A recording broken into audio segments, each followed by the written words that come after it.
Hi, everyone. Judge Andrew Napolitano here for Judging Freedom. Today is Thursday, May 2nd, 2024. Professor John Mearsheimer joins us now. Professor Mearsheimer, always a pleasure.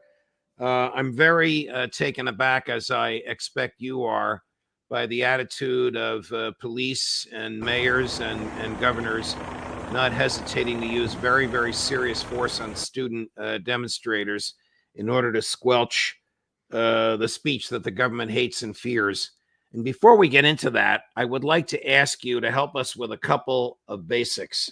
Yesterday, the Congress, or the House of Representatives, passed legislation and sent it over to the Senate, which so broadly defined anti-Semitism that if I were a professor there and said, from the river to the sea, let everyone be free, either I could be disciplined or the school could be disciplined and perhaps lose federal funds. So let's start with some basics. What is anti-Semitism? Well, the problem in answering that question is that because Israel's supporters in the United States accuse anyone who criticizes Israel or criticizes the U.S.-Israeli relationship or criticizes the Israel lobby as an anti-Semite, what we have is a situation where the term has become to some extent meaningless. I've been called an anti-Semite on numerous occasions since Steve Walton and I wrote the Israel lobby article and then the book. And I believe there's no justification for calling me an anti-Semite. But again, I criticize the lobby in Israel and the U.S.-Israeli relationship. So by definition, I'm an anti-Semite. If you ask me what is real anti-Semitism, it is where somebody hates Jews because they are Jews and behaves towards them in noxious ways. And I'm fully aware that there are instances of anti-Semitism in the United States and around the world more generally.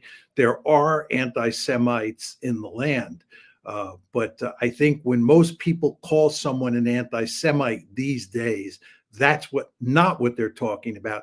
They're using the elastic definition to criticize huge numbers of people who are saying things that Israel's supporters don't like.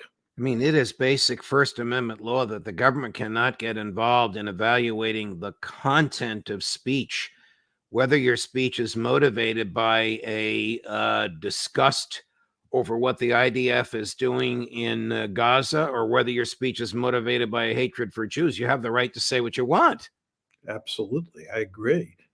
But I mean, it's just very important to understand what's going on here. The greatest threat to the First Amendment in this country at this point in time is Israel's supporters. It's the Israel lobby.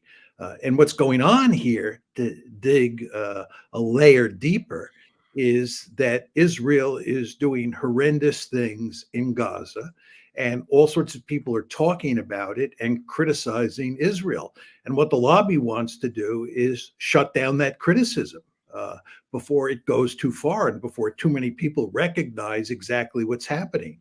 And the only way they can shut down that criticism is to basically throw the First Amendment out the window. And that's what's happening here. Does it, without getting too semantic, or at the risk of getting too semantic, does it matter that the Jews are not Semites, or does this phrase anti-Semitism just means hatred for the Jewish people? They're Ashkenazi, they're Eastern European Jews. The Palestinians are the Semites.